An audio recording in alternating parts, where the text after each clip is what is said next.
Gracias por esperarnos, ya estamos de vuelta. Estamos conversando con Francisco Brugnoli.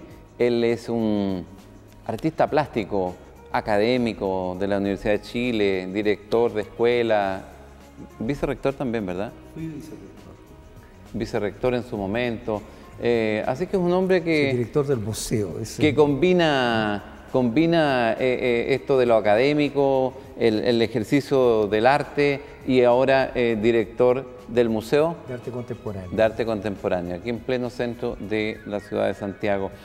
Decíamos entonces que el hombre se expresa en el arte, expresa su espiritualidad, es un lenguaje superior, es una forma de comunicación, es el hacerse de las cosas, es una expresión del tiempo y del espacio en el que el individuo se desarrolla, y hemos tratado de ir dando algunos ejemplos de lo que resulta más fácil para que nuestras amigas y amigos televidentes identifiquen este tipo de situaciones, ¿verdad?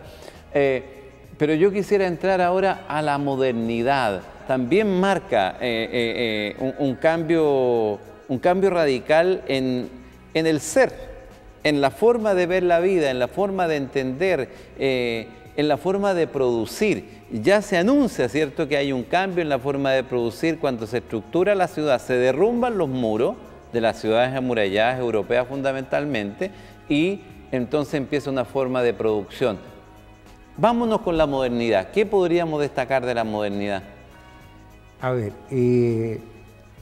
yo creo que durante la modernidad tiene su complejidad bastante grande, ¿no? Porque estos elementos críticos que nacieron del Renacimiento que yo mencioné en el siglo XVIII también se arrastraron a través de algunos personajes como Ingres, como Boulez, el arquitecto Boulez, o Piranesi en Italia, en fin, ¿no? O sea, hay un elemento crítico que está subyaciendo a todo este proyecto de construcción de mundo, ¿no? De construcción de mundo por el hombre, ¿no? Y que además anuncia una idea de bienestar, hay una promesa de bienestar, ¿no? Se está construyendo el mundo para que todos los hombres puedan vivir de alguna manera. Esta idea ya está en la famosa... Podríamos decir que, yo desprendo de sus palabras, cambia la forma de producir. Hay muchos proyectos que corren de manera paralela y digamos, contradictoria, ¿no? A veces muy similares, futuristas y, ¿cómo se llama?, y cubistas, tienen muchos lazos en común de pronto, pero los conflictos entre ellos llegan a ser muy violentos, ¿no? La vanguardia rusa no se reconoce en el futurismo italiano, teniendo elementos bastante comunes de pronto, ¿no? O sea, es una escena conflictiva porque hay un afán, digamos, de instalar una especie de gran proyecto único de cada uno de los lugares, ¿no? Y si yo políticamente es eso también, ¿no? Y si yo le preguntara, ¿cuál es el cuadro, la plástica que usted considera más representativa, o dos de las más representativas de la modernidad? ¿Cómo podríamos identificarlo? Veamos, digamos, lo que entendemos por modernidad. Si, por una parte, si uno busca las raíces profundas, debería estar mirando el Renacimiento. Por otra parte, la continuidad del proyecto moderno nace en el siglo XVIII con la Revolución Francesa, en un momento en que la racionalidad debe regir la política, ¿no? Entonces ahora viene, digamos, un arte, el neoclásico se inspira en las formas clásicas de la arquitectura romana y griega, ¿no?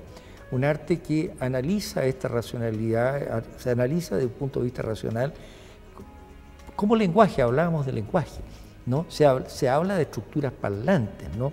La pintura de David, ¿no?, busca grandes ejemplos en la historia, ¿no?, y establecer el acontecer como un gran ejemplo. Y tiene un correlato en la música, ¿verdad? Pero muy fuerte, y a través digamos, de cosas que son muy reconocibles. Pero David tiene en un mismo discípulo de él un transgresor violentísimo, que es Ingres, ¿no? Entonces, eso es muy interesante, ¿no? O sea, siempre hay un lado crítico, ¿no?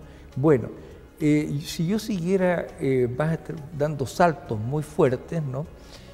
A mí me interesa mucho la pintura de Courbet, ¿no? Courbet defiende la tesis del realismo. En un momento no es aceptado en una gran exposición internacional que se hace en París, y él construye una barraca fuera del recinto de exposiciones, pone un manifiesto sobre el realismo y pone sus cuadros adentro. Esto es muy singular. Pone digamos, su obra fuera de la institucionalidad y la defiende, ¿no?, fuera de una institucionalidad, ¿no? Pero lo interesante de la obra del realismo es que trata de preguntarse por la realidad anterior, de una realidad anterior a la ideología que le informa. A mí me dicen que las cosas son así, no, son asá, dice. Y mira al mundo del que él viene, el mundo del campesinado francés, ¿no?, del mediano agricultor. Ahí hay una ruptura muy importante que va a ser recogida por una línea de artistas posteriores. Yo creo que ahí hay una secuencia, ¿no?, de artistas después que hay que mirar, pero creo que el más importante, ¿no?, al final del siglo para mí es Cézanne, ¿no? Cézanne es el primero, y aquí hay otro elemento de sociedad, ¿no?, ciencia, arte, ¿no? Las experiencias de Cézanne tienen que ver con las experiencias que está haciendo Poincaré en Bélgica sobre las matemáticas topológicas, o sea, preguntarnos por una cuarta dimensión. Las distancias, ¿no? Claro. O sea, cuando hoy día hablamos de las posibles multidimensionalidades de las cosas, ¿no? Los multiversos, no los universos. Claro, tenemos que acordarnos un poco de eso, de ese momento, ¿no?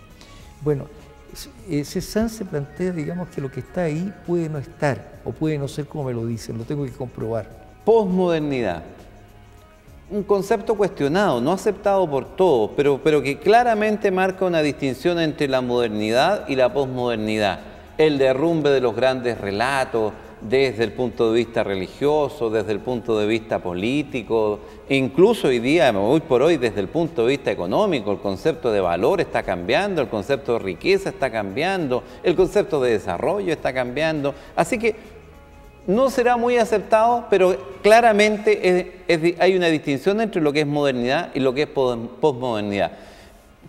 ¿Qué comentario haría usted desde el punto de vista del arte y la sociedad?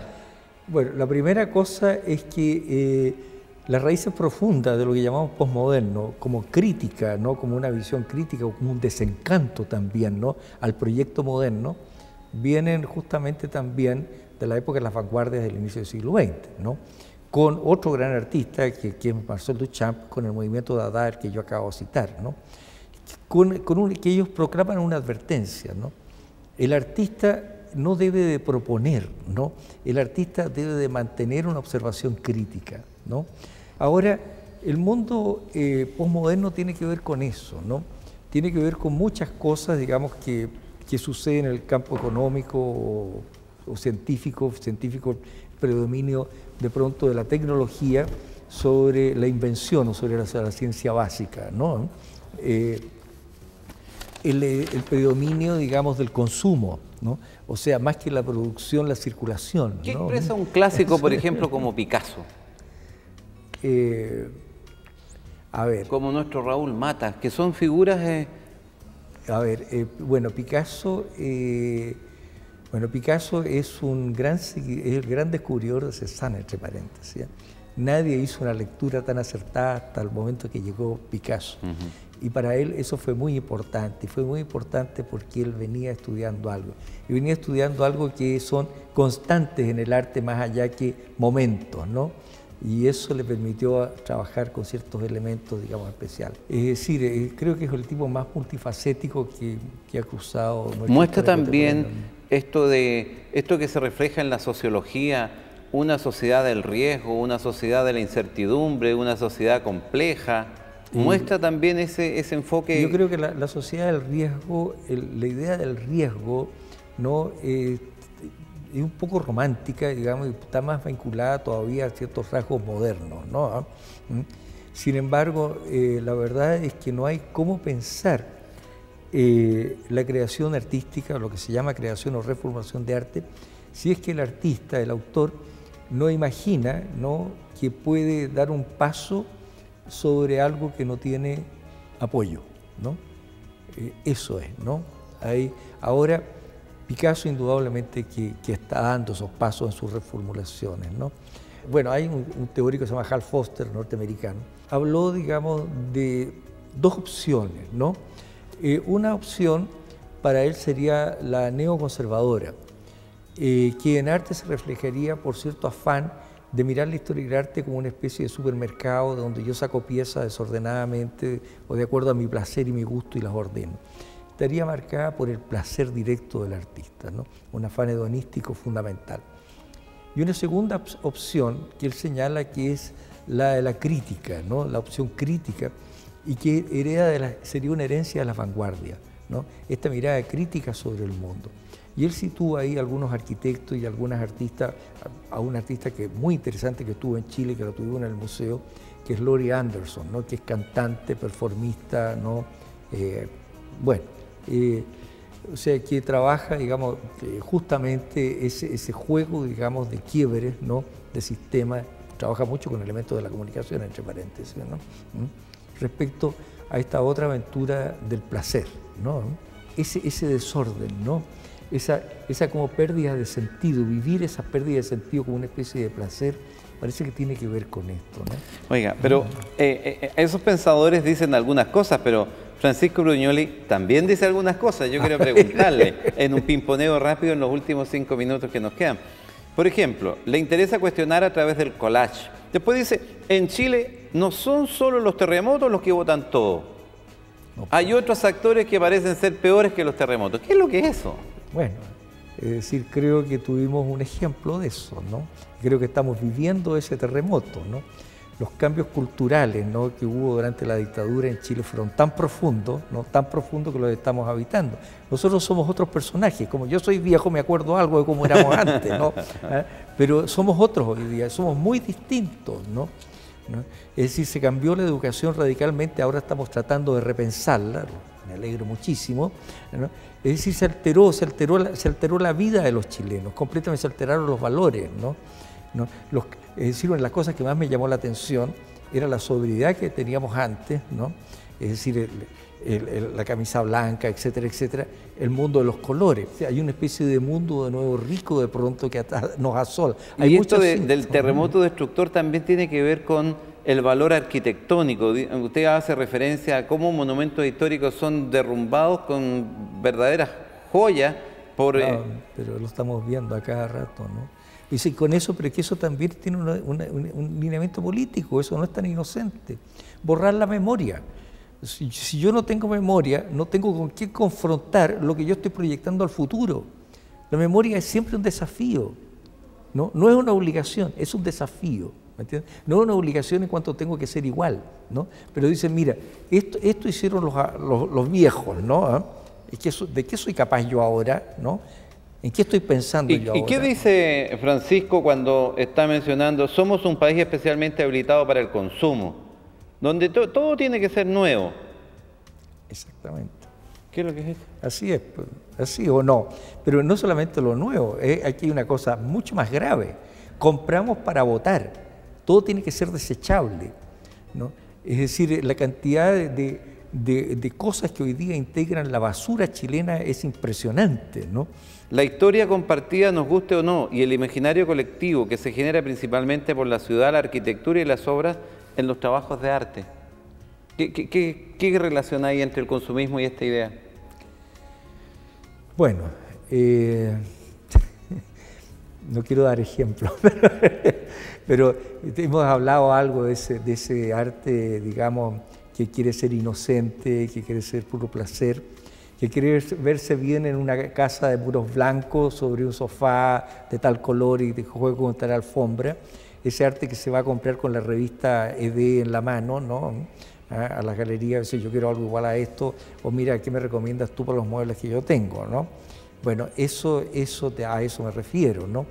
O ciertas arquitecturas bueno, por Dios, se está hablando del molde de Castro en este momento, ¿no? Que son tan indiferentes al mundo en donde se instalan, ¿no? Un poroto en paila marina. Un poroto en paila marina, ¿no? Es decir, el trabajo de arte, en su hacerse y en la percepción de su resultado, es siempre una apertura de mundo a otras posibilidades. Del ser, exactamente. Es lo que señalaba yo, que las cosas no pueden estar condenadas siempre a lo mismo. Eso es la muerte, ¿no? Eso es la muerte. Desgraciadamente nosotros tenemos esa doble obsesión, ¿no? De pronto es decir, desear algo distinto, ¿no? Y por otra parte que nos dejen tranquilos, ¿no? Dejar el único ser que nosotros dejamos tranquilo es un muerto, ¿no? Me cuesta decirlo de otras palabras, pero eso es, ¿no? pero eso es, o sea, de una nación, digamos, que quiere ser nación requiere de dos cosas, ¿no? Primero, digamos, tener elementos constitutivos de ella que de alguna manera la identifiquen, ¿no? Pongamos el Merquén, por ejemplo, ¿no? Ciertas cosas de lenguajes comunes, ¿no?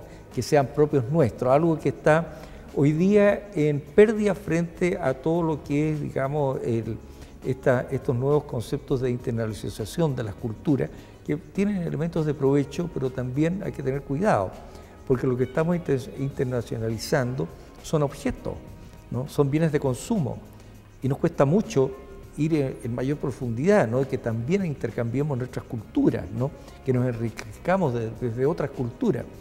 Cuando recibimos objetos, recibimos palabras indiferentes que los designan también. No sabemos, ¿no? Toda la dificultad de esa cultura para lograr esa palabra, ¿no? Eso se pierde. Una última pregunta. Se pierde el contacto, ¿no? ¿Y Francisco Bruñoli mira con optimismo o lo mira con pesimismo? A ver, vamos a decirlo de otra manera, ¿no? Yo creo, digamos, que Chile tiene muchas dificultades culturales, ¿no? Enormes, ¿no? Que aquí es muy difícil el trabajo en la cultura, pero yo he optado por permanecer en este país, porque considero que eso es un desafío. Y si eso se considera optimismo, soy optimista. Un abuso, una última, disculpe, ahora sé que es última, pero una de las cosas que usted ha dicho y que yo le he escuchado es que si se enseñara mejor el arte, con toda seguridad tendríamos estudiantes más innovadores. Me gusta, ya lo explicó al comienzo de nuestra conversación, sí, pero por favor cierre con esa reflexión. Sí, y lo volví a repetir esto en un encuentro que tuvimos con tanto el ministro de Educación como el ministro de Cultura en el GAM, ¿no? Justamente el juego de las combinatorias, de otras posibilidades de las cosas, la capacidad de preguntarnos, eso es el arte, ¿no? ¿Por qué esto no podría ser, no lo podríamos pensar de otra manera? ¿Por qué no lo podríamos decir de otra manera? ¿Por qué introducir un poco el juego en esto? Aceptar al otro como lo hace. Desde luego, y jugar con el otro, es decir, eso es importante, ¿no? Hemos tenido el privilegio de escuchar las ideas de Francisco Bruñoli, a quien le agradezco muy sinceramente su presencia, su humildad y su generosidad.